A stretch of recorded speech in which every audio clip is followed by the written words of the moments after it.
할렐루야. 예, 오늘 참 좋은 날입니다.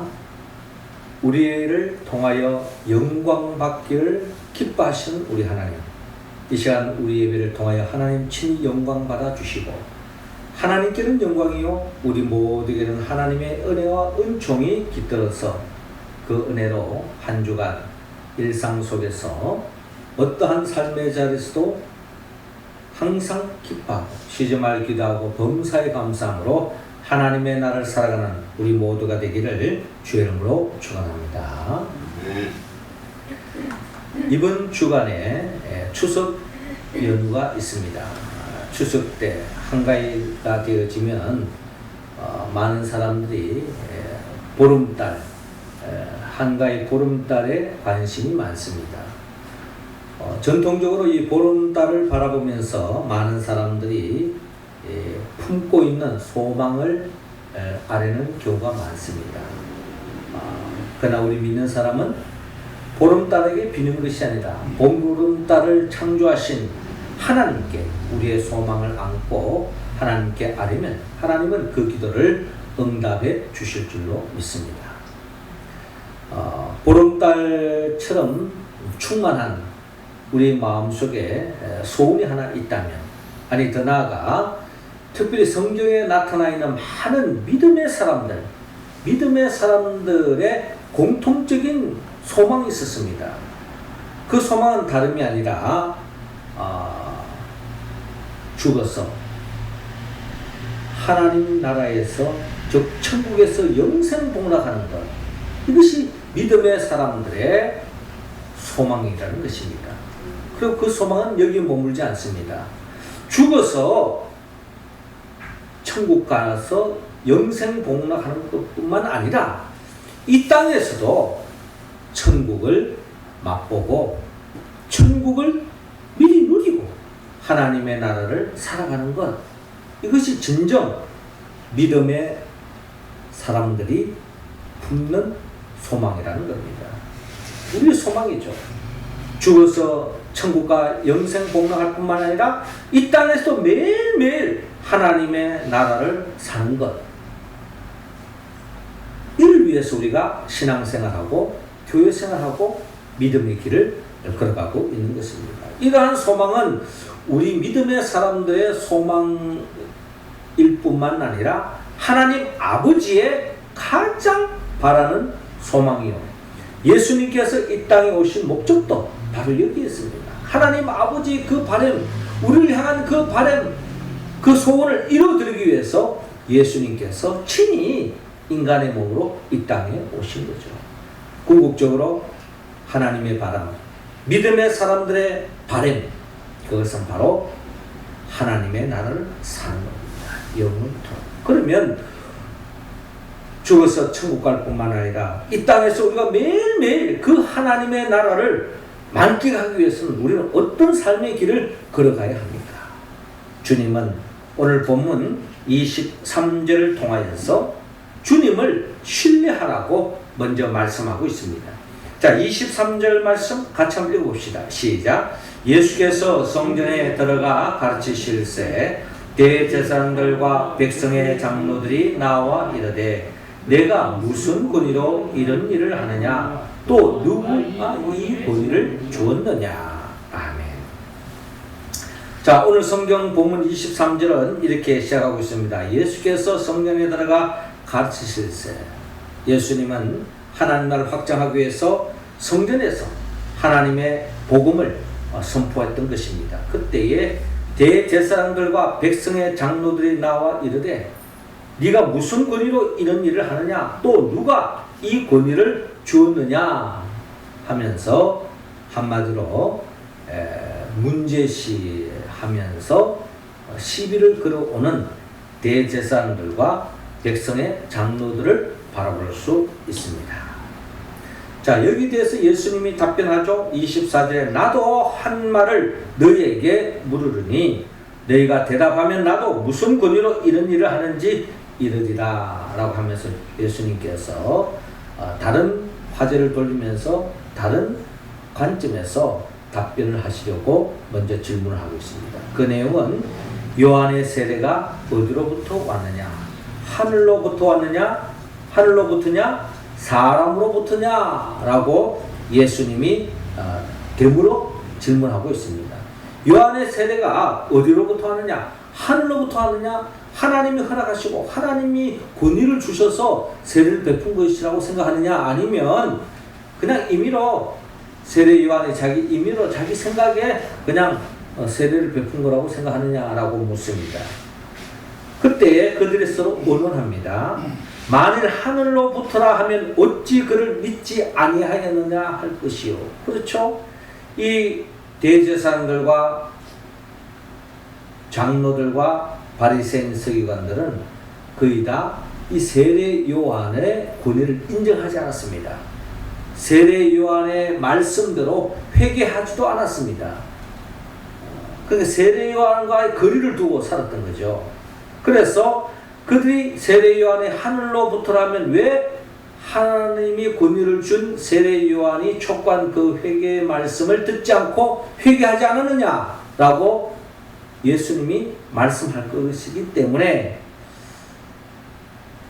이들이 하늘로부터라고 이야기할 수 없는 것입니다. 그리고 26절에 만일 사람으로부터라 하면 모든 사람이 요한을 선지자로 여기니 백성이 무섭다 하여. 그러니까 사람으로부터라 하면은 그 당시 많은 사람들, 민중들이 이 세례 요한을 하나님이 보내신 선지자라고 여기고 있는데 여기에 대해서 아니다라고 부정해버리면 결국에는 백성들로부터 인기가 떨어지고 백성들로부터 여론이 좋지 않는 그런 결과가 맺어지고 극단적으로는 백성들로부터 지탄을 받을 수 있기 때문에 사람으로부터라고 말하지도 못하는 겁니다. 그래서 결국 고민 끝에 우리가 알지 못하노라 라고 이야기하고 있는 것입니다. 그때 예수님께서 나도 무슨 권위로 이런 일을 하는지 너희에게 이르지 아니하리라 라고 주님께서 지혜롭게 답변하는 모습을 바라볼 수 있습니다. 자, 우리는 여기에서 이 세례 요한에 대해서 이들이 인정하지 않고 있다라는 것입니다. 한마디로 말해서 이들은 결국에는 이 세례 요한의 권위를 인정하지 않을 뿐만 아니라 예수님의 권위도 인정하지 않는 것이 대제사장들과 장로들의 모습이라는 겁니다. 그러니까 예수님을 신뢰하지 않고 예수님의 권위를 인정하지 않고 그러니 예수님을 믿지 않는 것은 당연하겠죠? 그 예수님을 영접하지 않는 겁니다. 결국은 예수님과 거리가 멀 수밖에 없는 겁니다. 예수님을 믿어야 예수님을 전적으로 신뢰하고 예수님을 따를 수 있는 것입니다. 근데 예수님을 믿지 않으면 예수님을 신뢰할 수도 없고 예수님을 따를 수 없고 예수님이 무슨 말씀을 하시더라도 그것을 받아들일 수 없는 거예요. 그렇게 받아들이지 못하니 하나님의 나라와 멀어질 수밖에 없는. 그럼 끝으로는 이 대제사장과 성도, 이 백성의 장로들은 모든 사람들로부터 존경을 한 몸으로 받는 그런 명예직이라고도 볼 수 있는데 이런 사람들이 주의 말씀에 순종하지 않고 있으니 주님을 신뢰하지 않고 있으니 겉으로는 사람들이 부러워할지 몰라도 속 내면을 들어가면 하나님의 나라와는 거리감은 하나님이 주시는 기쁨과 평안이 없는 그런 삶을 살고 있다는 겁니다. 한마디로 불쌍한 인생이죠. 하나님을 믿는다 하면서도 하나님과 아무 관계없는 하나님의 복을 누리지 못하고 있는 그런 불행한 삶의 길을 걸어가고 있는 것이 바로 대제사장들과 백성들의 장로, 백성의 장로들의 모습이었다라는 것입니다. 우리나라 선교 초창기에 선교사님이 우리 한국에 처음에 발을 들었을 때의 우리 한국의 상황이 굉장히 열악했는데 뭐 못 살고 어렵고 뭐 헐벗고는 그거는 당연한 거고, 그 당시에 선교사들 우리나라에 왔을 때에 가장 큰 직면의 문제가 뭐냐면 전염병이라요. 전염병. 지금으로 말하면 코로나 19와 같은 그런 전염병으로 해서 죽어가는 사람들이 엄청 많았다는 거예요. 그 당시에. 지금 우리나라 지금 코로나로 인해서 죽어가는 사람 많지만, 심지어 뭐 그 숫자는 평소에 1년에 우리가 독감으로 걸리는 숫자보다 작아요. 사실 아직까지도. 미국 상황도 마찬가지입니다. 독감으로 죽는 사람보다 작다는 겁니다. 우리 굉장히 이제 조심하기 위해서 매스컴에서 굉장히 지금 이야기하고 있는데, 뭐 조심해야죠. 조심해서 나쁠 건 없으니까. 그러나 그 당시에 전염병으로 인해 가지고 엄청 많은 사람들이 죽었는데, 그 선교사님이 이 선교 상황을 잘 알고 가져온 약이 그 당시에 이 페니실린이었습니다. 페니실린. 이 페니실린 그 당시 전염병에 웬만한 병은 다 낫다 그래요. 그래서 이제 이 선교사님들 가면은 좋은 약이 있는데, 여기 가면은 어떤 전염병도 거의 나을 수 있다라는 소문을 듣고 어떤 분이 여기에 찾아갔습니다. 그래서 약을 좀 구해달라고, 약을 좀 달라고. 그런데 선교사님이 건네주는 거예요. 이거 뭐 나을 수 있다고. 그러면서 값을 치르려고 얼마입니까? 라고 물어보는 겁니다. 그랬더니 공짜다고, 그냥 가서 믿고 드시라고, 드시면 나을 수 있다. 그랬는데 이 사람이 이렇게 좋은 약을 공짜로 준다는 것은 있을 수 없는 일이다 생각하고 그냥 그 페니실린을 땅바닥에 버리고 갔다는 그런 이야기가 있어요. 하나 일하죠. 예. 그러니까 이 사람 입장에서 봐서는 사람을 죽느냐 사느냐 하는 판에 이 귀한 약을 어떻게 공짜로 줄 수 있느냐 생각하면서 그 약을 전적으로 그 선교사님을 신뢰하지 않았기 때문에 결국 약을 버리고 갔다라는 이야기가 있는데, 하나님의 아들로 이 땅에 오신 예수님이 선포하신 그 말씀을 받아들이지 않고 한쪽 귀로 듣고 한쪽 귀로 흘릴 뿐만 아니라 예수님 말씀을 꼬투리 잡아서 시비를 거는 대제사장들과 장로들은 결국에는 하나님의 나라와는 거리가 먼 주님이 주고자 하는 복을 차버리는 그런 어리석은 삶의 길을 걸어가는 것을 바라보면서 우리 가운데는 하나님의 은혜로 예수를 영접하고 예수님의 말씀을 그대로 믿고 순종하며 살아간다고 하는 것은 우리는 이미 복받은 증거인 줄로 믿습니다.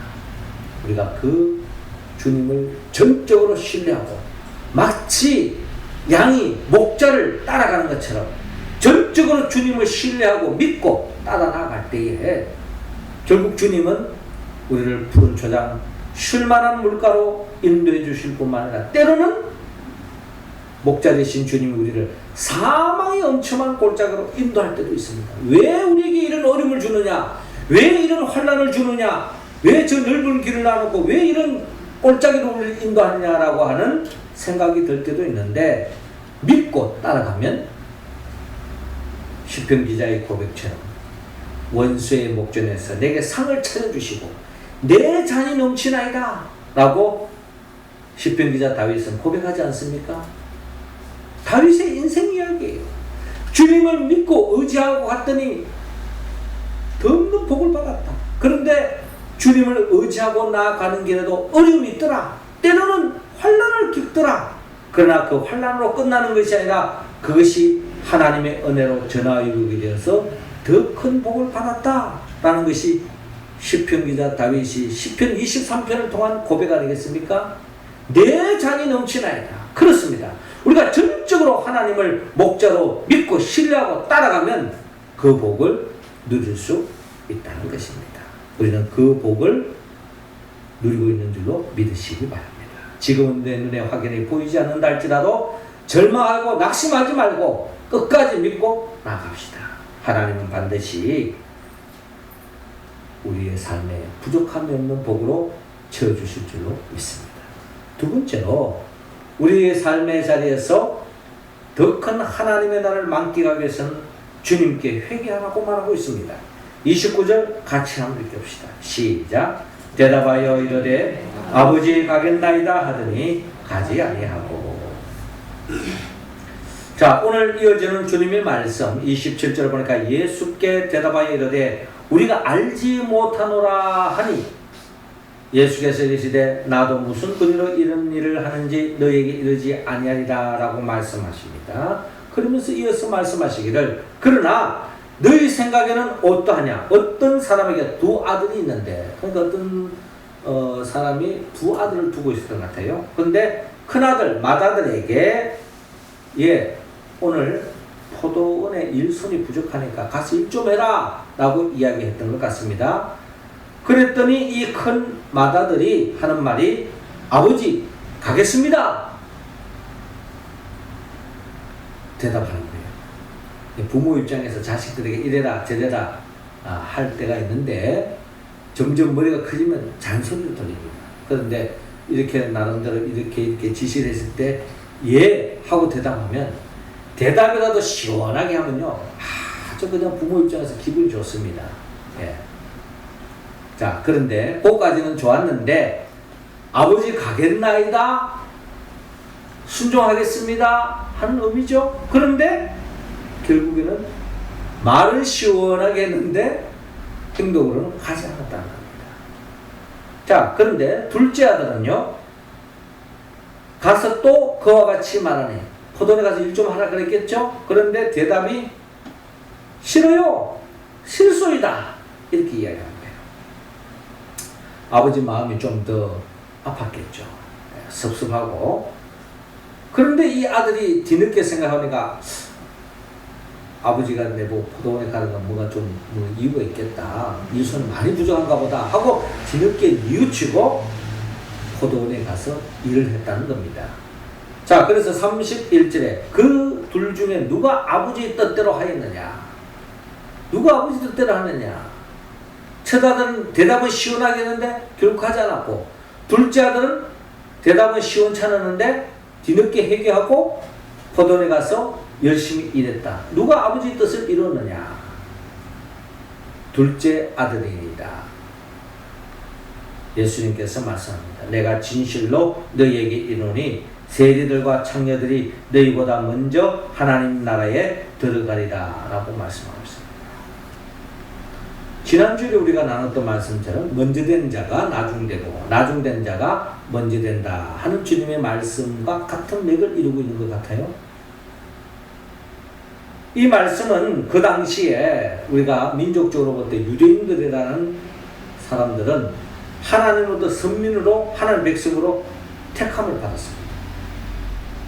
그래서 시내산에서 언약을 맺고 하나님의 백성들로 하나님의 말씀에 순종하고 그래서 하나님의 복을 누리겠다라고 다짐했던 그들이었지만 말은 하나님을 섬기고 하나님으로 택함받은 선민이라고 자부했지만 실상은 하나님 말씀에 순종하지 않았습니다. 그래서 포로로 잡혀가고 엄청난 하나님의 심판이 유대인들에게 임했던 것이 바로 유대인들의 역사라는 것입니다. 지금 대제사장들과 백성의 장로들의 모습과 다름이 없다는 거예요. 그들은 겉으로는 하나님을 믿고 하나님 말씀에 순종하고 하나님 뜻대로 삽니다 라고 겉으로는 그렇게 보여지는데 실상을 들여다보았더니 하나님 말씀에 순종하지 않는다. 그 이유는 뭐냐? 하나님의 아들로 이 땅에 오신 예수들을 영접하지 않았다. 예수를 믿지 않았다. 예수님의 말씀을 트집잡고 그 말씀을 따르지 않았다. 이게 지금 첫째 아들과 맏아들과 다름이 없다는 겁니다. 이 대제사장들과 이 백성들의 장로들의 모습이 그렇다는 거예요. 이들은 하나님 아버지의 마음을 아프게 하고 있다. 하나님 마음을 고통을 주고 있다 라고 생각할 수 있습니다. 그런데 여기서 나타나는 둘째 아들은 그 당시에 대제사장들과 장로들과는 대조적인 세리들과 창녀들을 예수님 비유하고 있어요. 그러니까 이들은 마땅히 하나님의 말씀대로 살지 않고 죄를 범하며 살았는데, 이들이 주님이 오셨을 때, 아니 세례 요한이 오셨을 때에 회개를 촉구했을 때 이들이 회개의 길을 걸어갔다는 겁니다. 예수님도 회개를 촉구했을 때 이들 중에 회개를 했다는 거예요. 그러니 대제사장과 장로에 비하면 세리들과 창녀들은 마땅히 하나님의 심판의 대상은 당연한데, 그럼에도 불구하고 이들이 주님이 이 땅에 있었을 때 주님 앞에 회개하고 주님을 믿고 따랐다는 겁니다. 그러니 이들이 먼저 하나님의 나라를 맛보는, 하나님의 나라를 들어가는 은총을 잊게 되었다는 것입니다. 그렇습니다. 우리가 교회 다니느냐? 그보다 더 중요한 것은 내가 진정 하나님의 뜻대로 살고 있느냐, 하나님의 말씀대로 살고 있느냐. 내가 얼마나 많은 봉사를 하느냐, 내가 얼마나 많은 헌금을 하느냐, 내가 얼마나 많이 출석하느냐, 그게 중요한 게 아니에요. 그보다 더 중요한 것이 내가 하나님의 뜻대로 살고 있느냐. 대제사장과 장로들은 겉으로는 그 누구보다 하나님을 잘 섬기는 것처럼 폼 잡고 다니고 있는데, 실상은 하나님의 아들로 이 땅에 오신 예수님을 영접하지 않았으니 결국 하나님의 가슴에 가장 못 박은 사람이 바로 대제사장들과 그 당시 장로들의 모습이었다. 하나님은 한마디로 그들을 향하여 회개를 촉구하고 있습니다.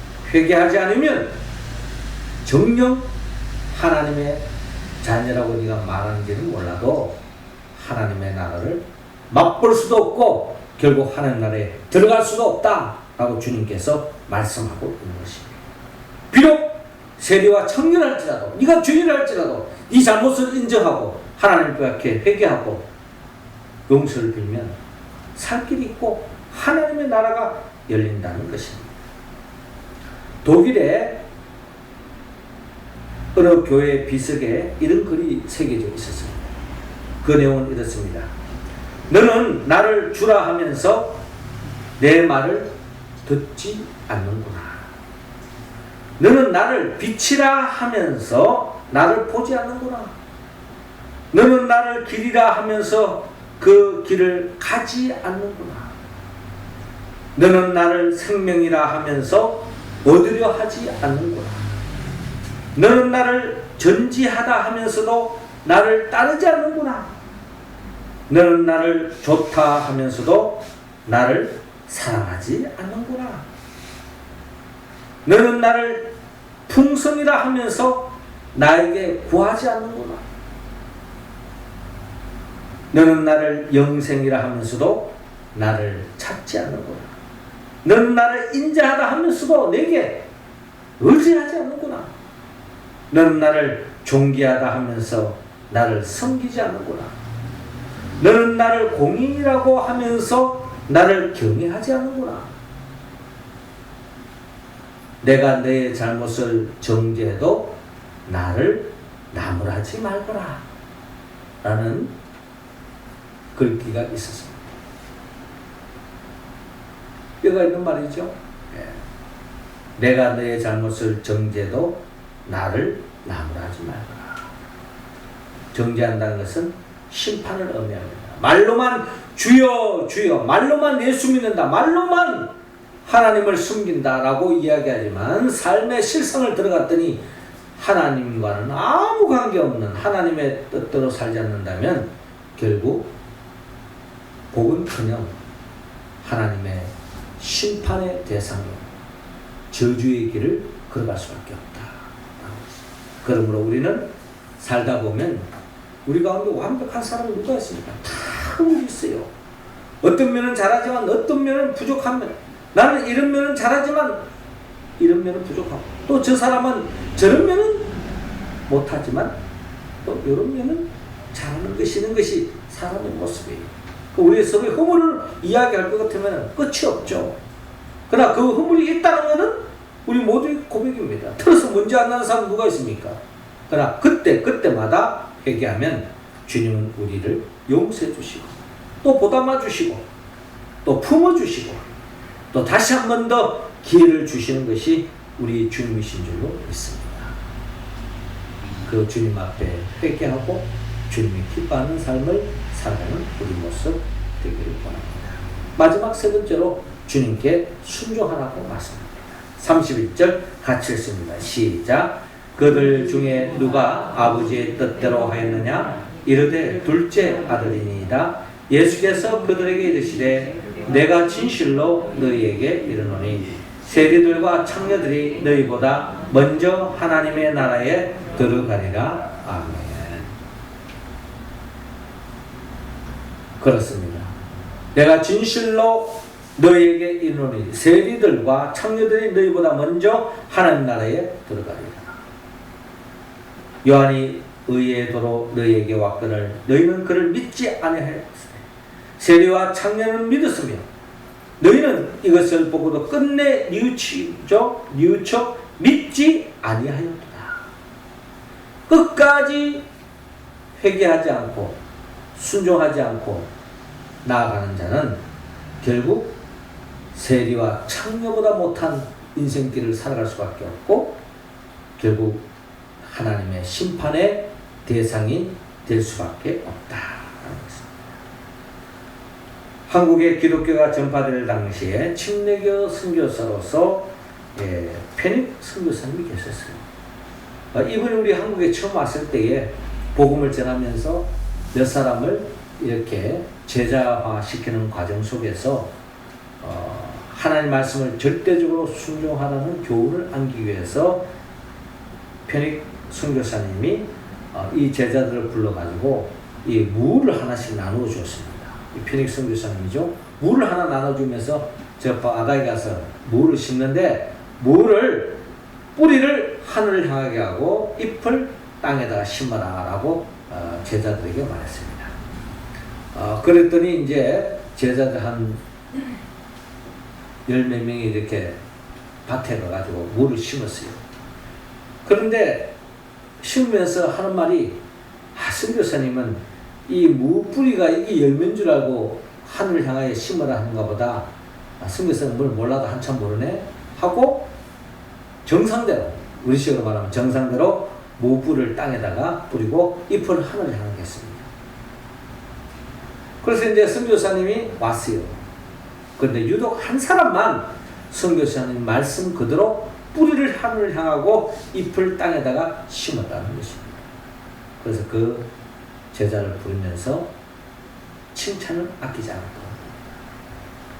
기독교는 논리와 이치로 믿는 것이 아니다. 말씀 그대로 순종하고 믿고 따르는 것이 기독교의 본질이라고 말하면서 우리는 모든 것을 이치를 다 따지고 논리적으로 맞기 때문에 하나님을 믿는 것이 아니고 하나님을 믿는다는 것은 말씀 그대로 믿고 순종하는 것이다. 여기 복이 있다라고 말씀해 주었습니다. 로제트라는 사람은 순종은 신앙이라는 나무에 열리는 열매다라는 것입니다. 신앙이라는 나무에 달리는 열매, 그게 바로 순종이라는 거예요. 포도나무는 절대로 사과가 열리지 않습니다. 배가 열리지 않습니다. 감이 열리지 않습니다. 포도나무는 반드시 포도가 열리는 것처럼 신앙이라고 하는 나무, 믿음의 길을 걸어가는 사람은 반드시 순종의 열매를 줍니다. 그러니까 네가 믿음이 있냐 없냐는 결국 순종하느냐 안 하느냐 달리겠다.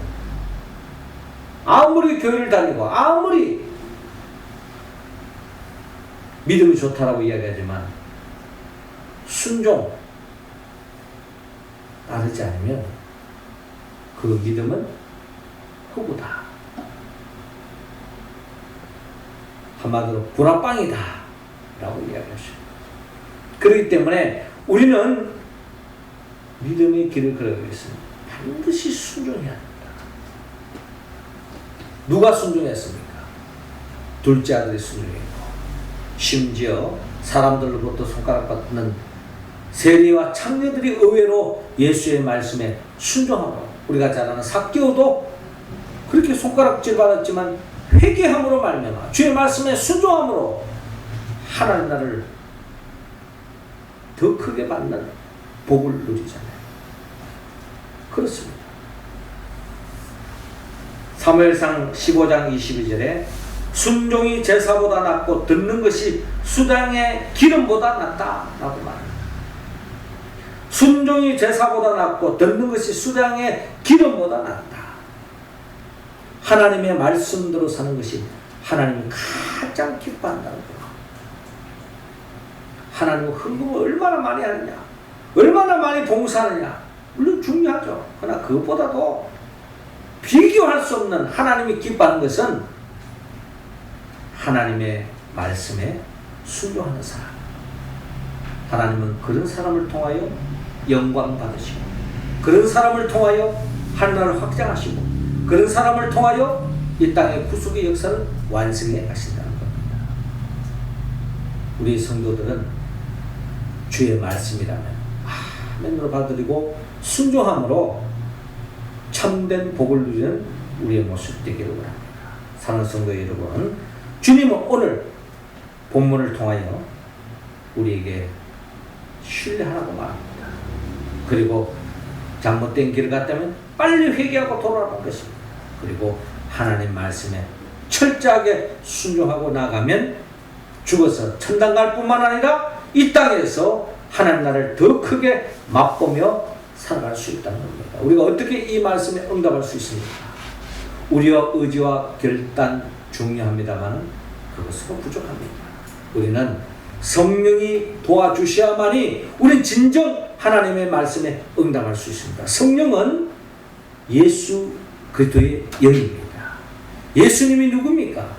예수님은 말씀으로 천지 만물을 창조하시고 인간의 몸으로 오셔서 우리의 죄를 대신 짊어지고 십자가에 못 박혀 죽으시고 우리를 위하여 죽은 자 가운데 3일 만에 부활하시고 승천하셔서 지금도 우리에게 성령을 주시기를 기뻐하시고 주의 이름으로 기도하는 자에게 성령을 주셔서 성령의 도우심으로 하나님 말씀에 응답해 가는 자들을 중심으로 하나님의 교회를 이루게 하고 교회를 중심으로 하나를 살아가는 우리들에게 영원한 천국으로 인도하기 위하여 장차 재림하여 오실 분, 그 예수 그리스도 그분의 영 성령의 도움을 받을 때야만이 우리는 진정 하나님 말씀에 응답할 수 있다는 겁니다.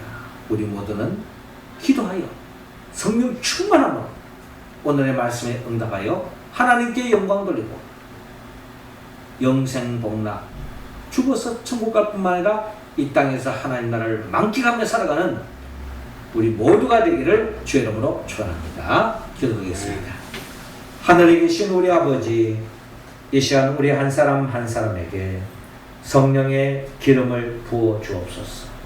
성령 충만함으로 더욱 주님을 신뢰하고 주님 앞에 회개하고 주님이 기뻐하는 하나님의 말씀에 순종하며 살아갈 수 있도록 인도하여 주옵소서. 예수님의 이름으로 기도하옵나이다. 아멘.